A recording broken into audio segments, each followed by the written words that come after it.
hablar es poder hacerlo sin represalias ni hostigamientos. Las emisoras de la radio cadena Democracia presentan el programa de opinión más influyente de la radio. La revista informativa Democracia. Sin amilanarse, sin amilanarse.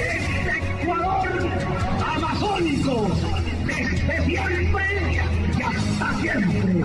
¡Viva la patria!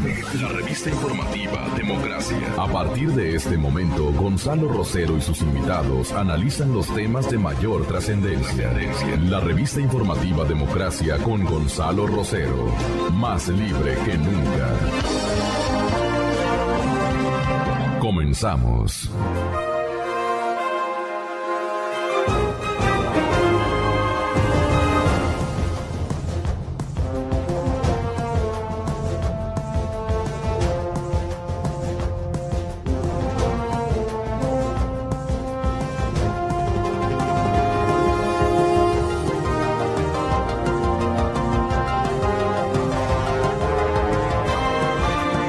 Estamos iniciando esta mañana de trabajo. Está con nosotros el economista Washington Herrera y le hemos invitado, economista, porque el señor presidente Correa, además de decir ya en algunos momentos de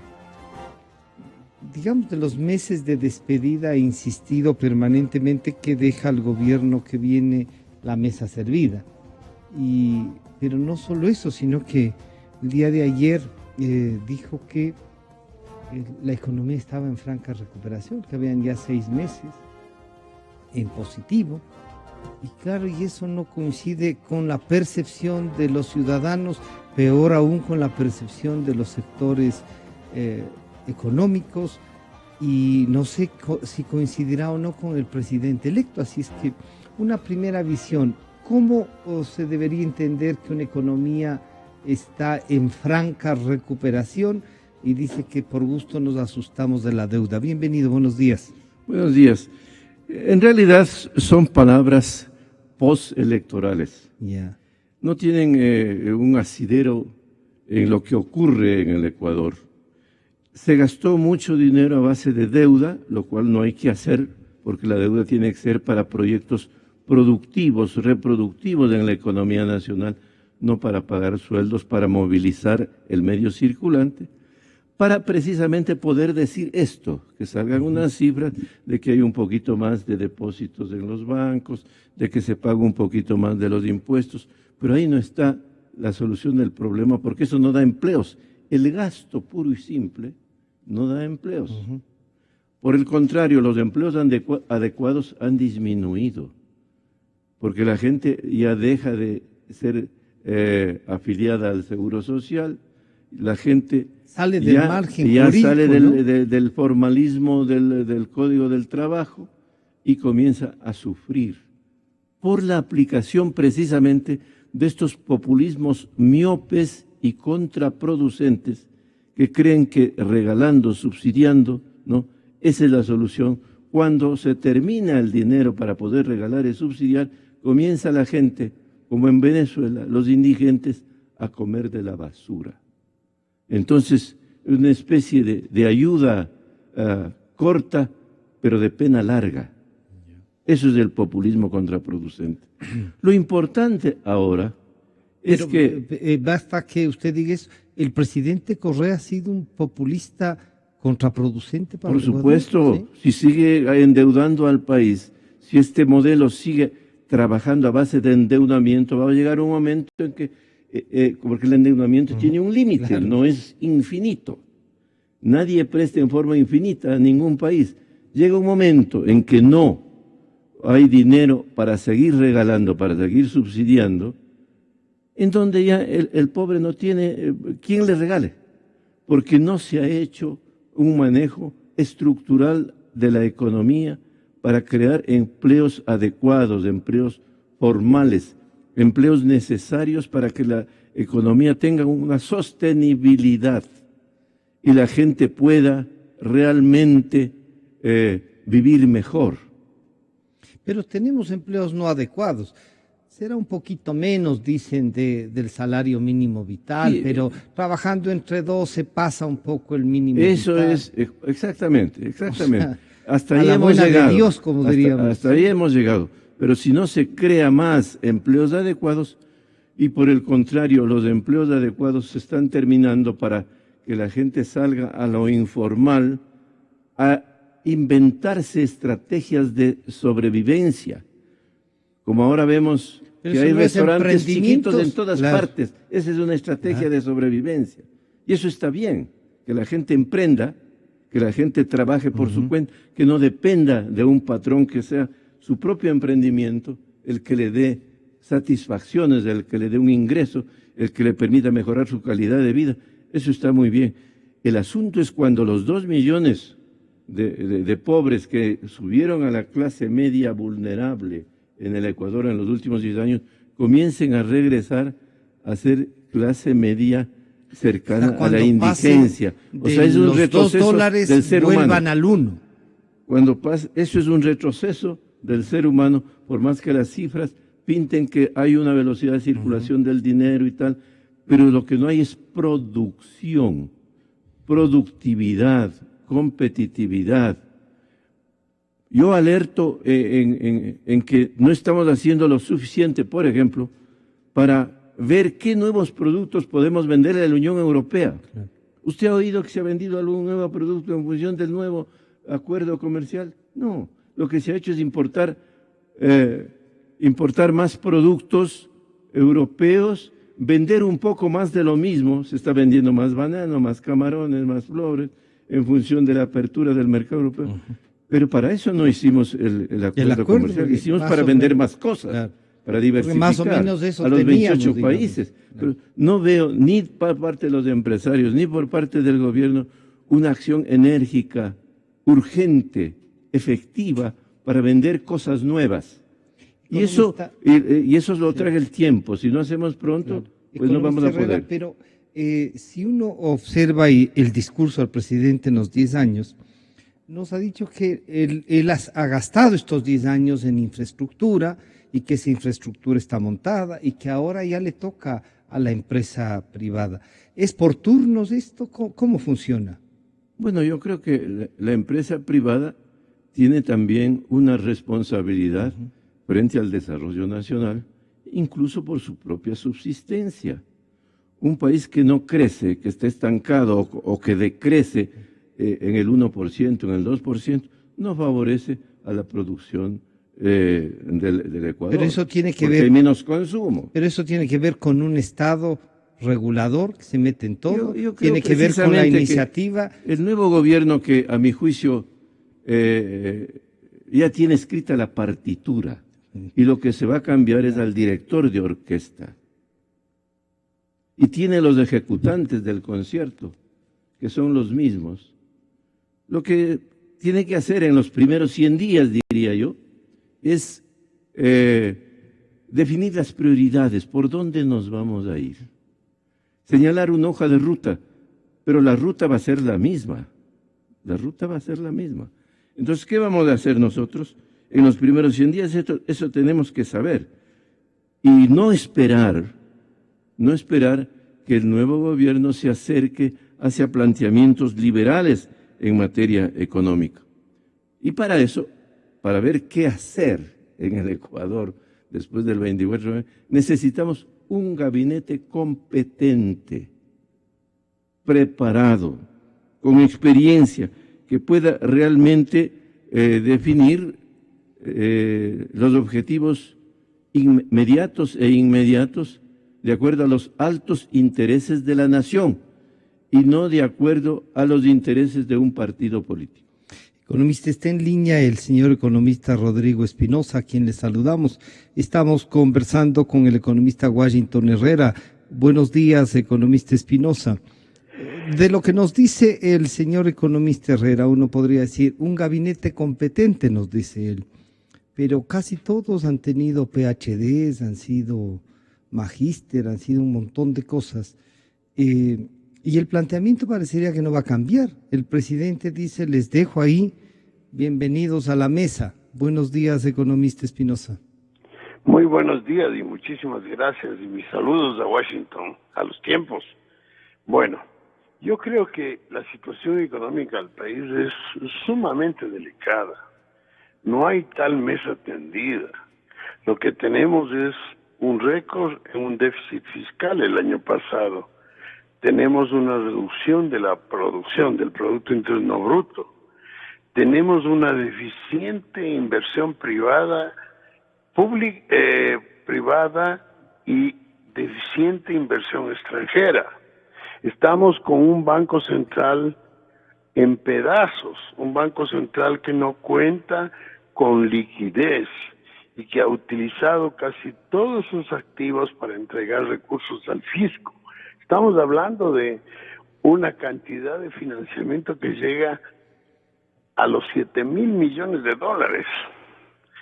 Estamos con el Instituto Ecuatoriano de Seguridad, que es la fuente más importante de ahorro del Ecuador, en una situación muy débil, en la cual el Instituto Ecuatoriano de Seguridad Social está tomando sus inversiones para utilizarlas como consumo. Un Instituto Ecuatoriano de Seguridad Social a la cual se le impuso un sinnúmero de obligaciones sin los recursos, como fue, por ejemplo, la necesidad que tenía de entregar servicios de salud a la población menor de 18 años.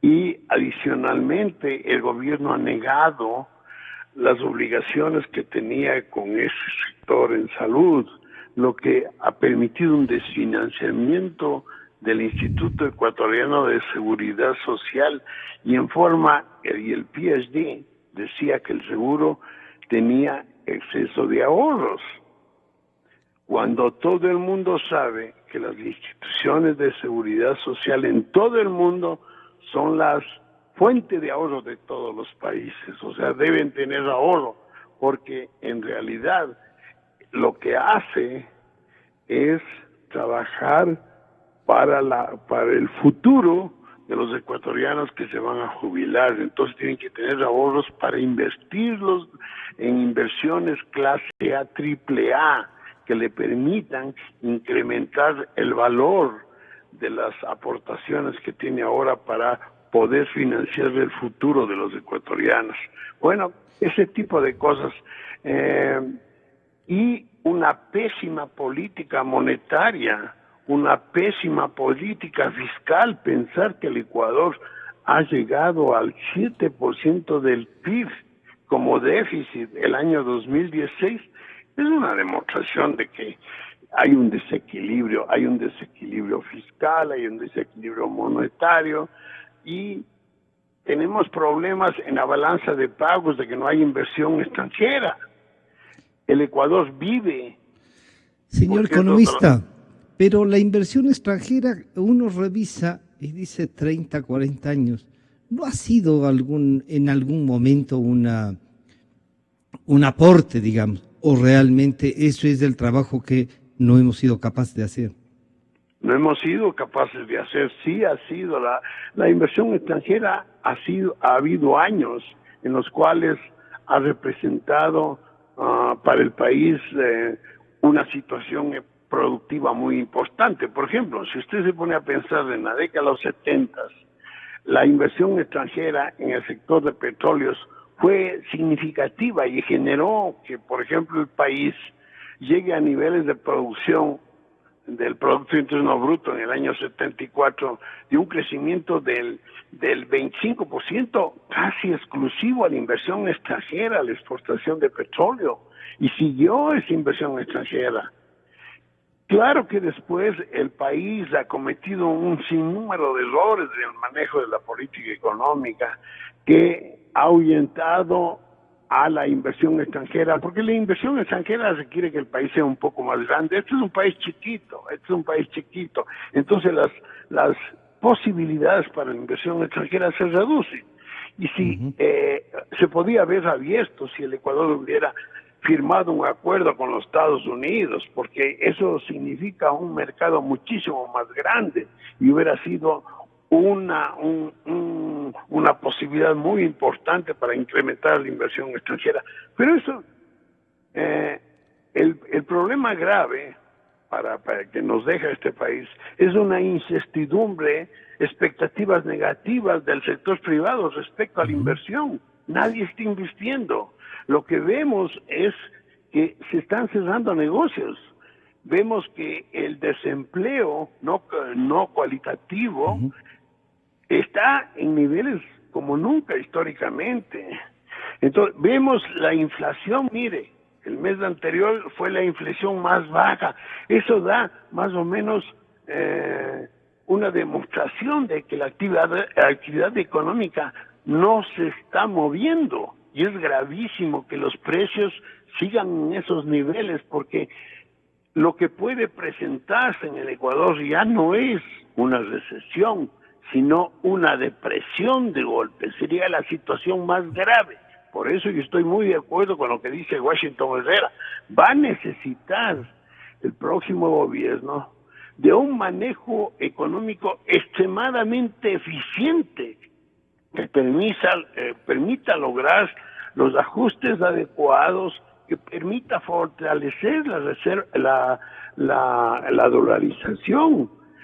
Si no hay inversión privada, vamos a tener serios problemas con la dolarización. Le pido que nos acompañe un momentito en la línea. Economista Herrera, entonces planteado así, uno decía, el economista Espinosa nos dice, en la década de los 70, pero también en el 2003, con la creación del oleoducto de crudos pesados.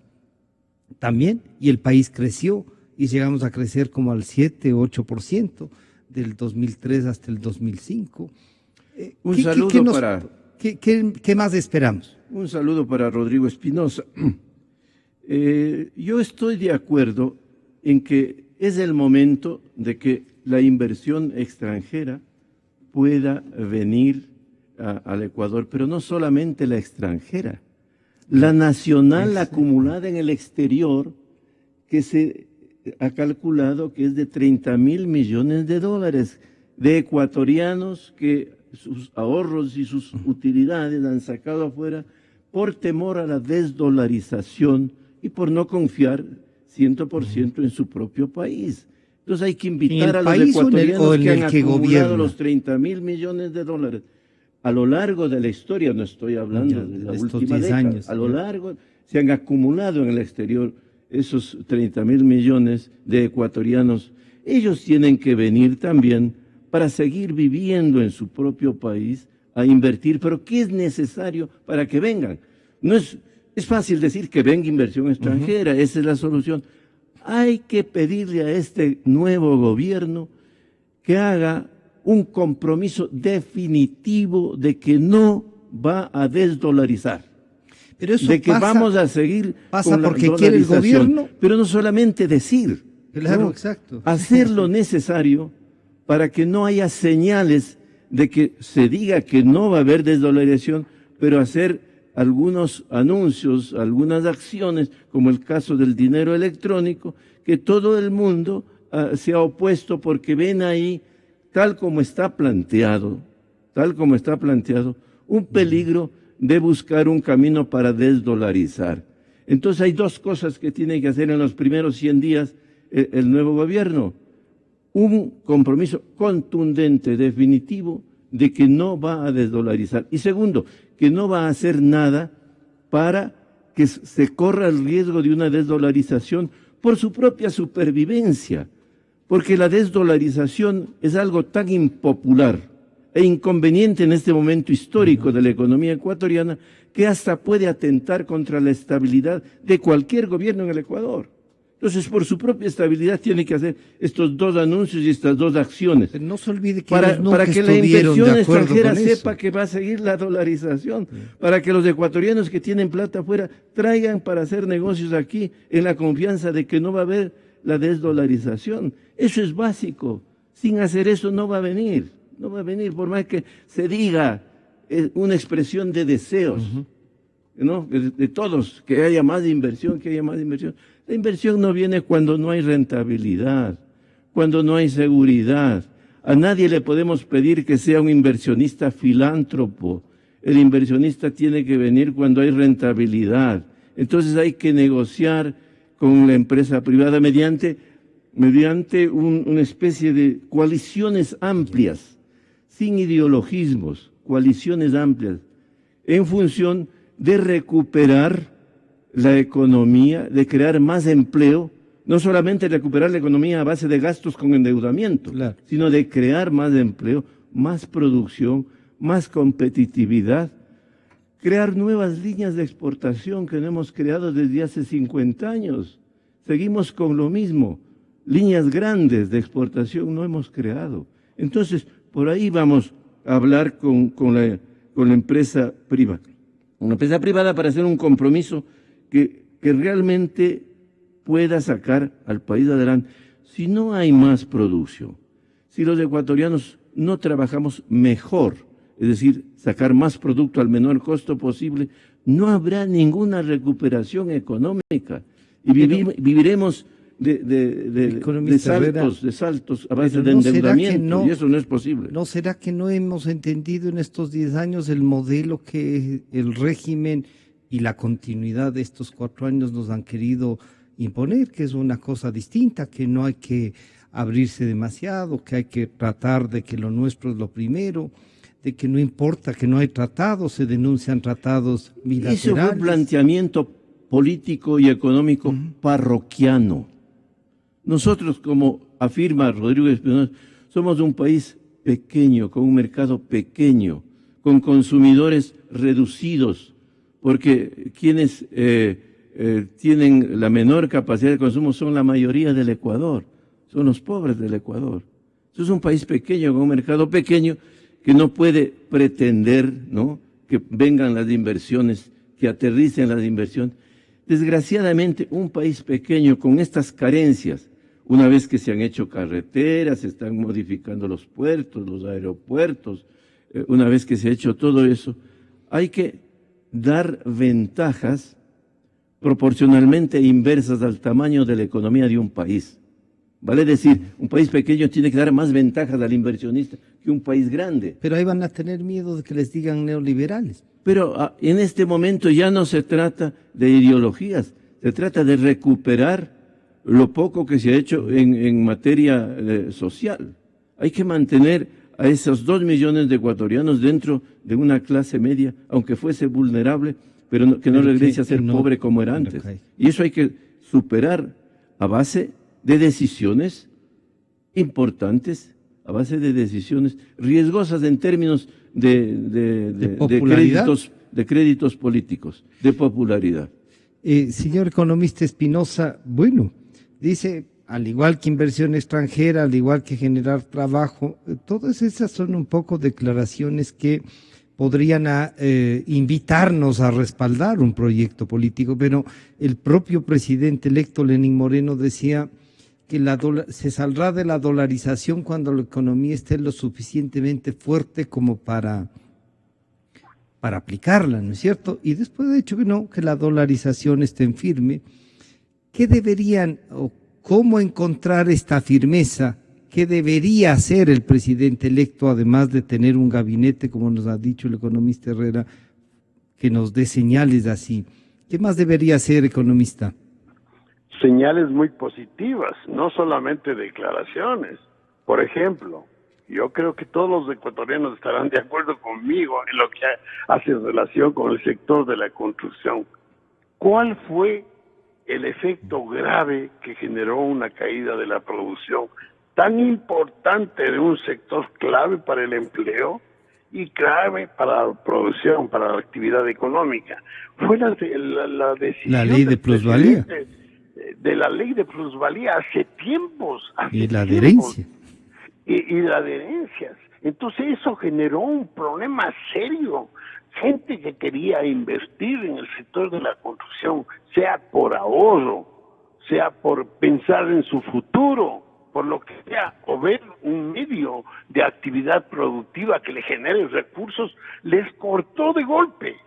Y cortó tan de golpe que la construcción ha generado un retroceso significativo en actividad productiva. Y nadie de los PhDs, que no hay ningún PhD en el gobierno, se dio cuenta la estupidez que hicieron con el sector de la construcción y todavía nadie dice nada respecto a esa ley. Si subiera el señor presidente y el primer día modificara sustancialmente en lugar de generar esas trabas a la inversión en el sector de la construcción, diera incentivos no solamente eliminando, sino diera incentivos a la construcción, estaríamos generando un proceso productivo casi inmediato, porque la gente pensaría, no sé, hay expectativas negativas en el sector de la construcción, no sé si los ecuatorianos, en lugar de invertir en el Ecuador en bienes, prefieren invertir en el exterior. Eso hay que cambiar. Dar la posibilidad a los ecuatorianos de que puedan ellos hacer valor, aparte de su inversión, en un sector que es fácil, la construcción. Tener una segunda casa, tener un segundo departamento, o comprarse una oficina, o comprarse cualquier cosa, cualquier bien que está vinculado con la construcción y que genera actividad económica inmediata, más aún cuando la dolarización dio un cambio importantísimo a ese sector, porque permitió por primera vez en los 2000 que los ecuatorianos puedan tener financiamiento privado a mediano y largo plazo, porque se eliminó el riesgo cambiario como consecuencia de la dolarización. Entonces, por primera vez la banca privada estaba dando recursos a mediano y largo plazo, porque no era riesgoso dar ese tipo de financiamiento. Pero lo que sucede ahora, que estamos enfrentando un problema gravísimo, creo yo, el peor problema que el Ecuador ha tenido en la situación económica, que puede llegar a que se vaya la dolarización, porque la dolarización no es solamente que el gobierno diga yo voy a defender la dolarización. La dolarización tiene un ajuste automático, que no hay dólares. Cuando no hay dólares, simplemente. ¿No hay dolarización? Claro. No hay dolarización. Entonces hay que crear todo un ambiente para que vengan los dólares.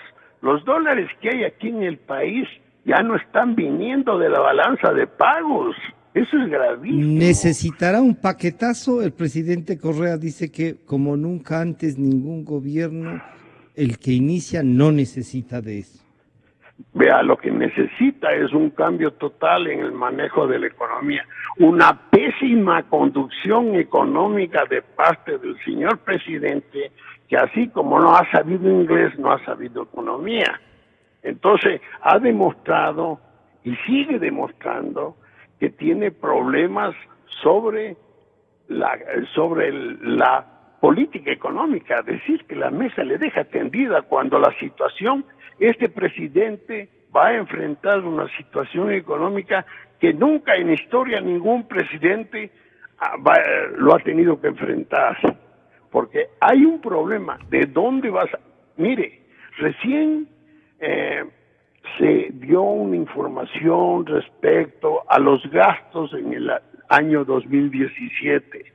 En el mes de marzo, por ejemplo, se gastó el gobierno central gastó una cantidad que significó un déficit del 60% en ese mes. O sea, se financió una deficiencia monstruosa de gastos con financiamiento interno y externo, con el fin de dejar un poco movida la economía, Claro. Lo que decía el economista Herrera, han movido un poco, ¿sí? No hay ingresos, pero han movido un poco prestando, gastando la tarjeta de crédito. Pero ya no van a poder prestar, porque el Ecuador ha enfrentado una cuestión muy positiva para el Ecuador, pero muy negativa, en el sentido de que al Ecuador no le presta ningún banco europeo, ningún banco japonés. Al Ecuador lo que le presta es los bancos americanos en el mercado de Nueva York, que están acostumbrados de esos bancos americanos a captar recursos y colocarlos a través de bonos, y esos bonos simplemente entregan a un montón de inversionistas a lo largo del mundo que no conocen de los riesgos del país, pero esos mismos bancos americanos no toman riesgos de Ecuador, entonces están entregando bonos basura al resto del mundo, que es la deuda del Ecuador. Señor... Nadie en su sano pensamiento puede pensar que Ecuador puede pagar esos recursos en el futuro.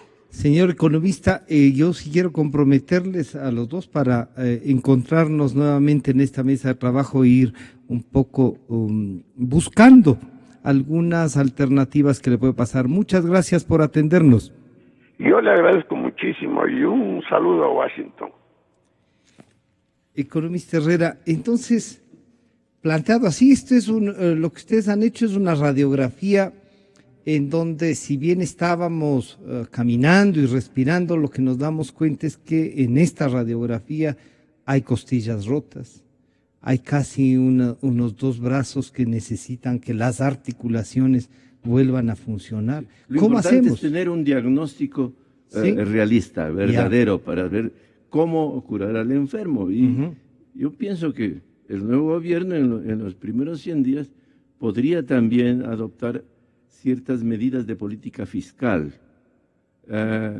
hacer una política de austeridad inteligente y con criterio social, porque obviamente no va a poder mantener a toda la burocracia creada, todo el aparataje. Pero eso va a presupuesto significar tenemos desempleo. que disminuir en el Ecuador el presupuesto del Estado, pero eso hay que hacerlo gradualmente para no evitar un desempleo que podría afectar presionar a toda más la sociedad todavía, ecuatoriana. Entonces hay que hacer una política que evite que haya un descalce entre la gente que va a dejar de trabajar en el gobierno si se toman las medidas, pero prepararle para que esa gente pueda tener empleo en la empresa privada. Entonces ahí viene la necesidad de una coalición amplia, ¿no? Para que la empresa privada comience no solamente a hacer casas y edificios, que es importante que se trabaje haciendo casas y edificios. Yo creo que en Quito se sigue haciendo casas y edificios, pero yo postulo que también hay que hacer inversiones en la producción de bienes transables, de bienes exportables, afuera, claro. Porque el empleo de un sector de trabajadores, cuando termina una casa se termina el empleo, pero en una fábrica no. En una fábrica es para 10, 20, 30, 50 años. Por ahí hay que ir con grandes incentivos y seguridades jurídicas y estabilidad económica. Para que haya estabilidad económica, el gobierno tiene que comprometerse a no desdolarizar. La primera señal... Primero. Y segundo, a no tocar los fondos de los ecuatorianos que tenemos en los bancos.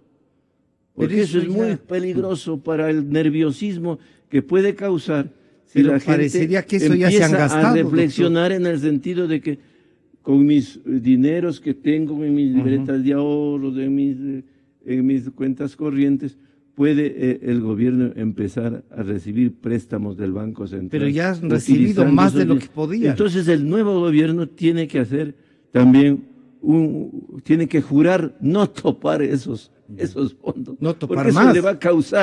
Eso le va a causar un tremendo problema de gobernabilidades.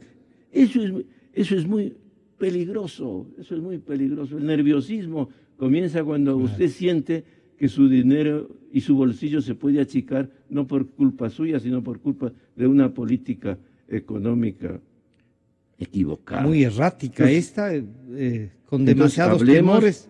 Hablemos de que el gobierno que va a ser con la misma partitura, como le dije, sí, con un nuevo director de orquesta, pueda entender estas cosas que no son difíciles de entender y hacer lo necesario para enrumbar, siendo pragmáticos, porque también hay que ser pragmáticos. Pragmático significa hacer lo mejor para el país, porque la recuperación económica del país, el mayor empleo para la gente, el mayor ingreso, la mayor productividad, la mayor competitividad, no es una cuestión ideológica, es una cuestión humanista.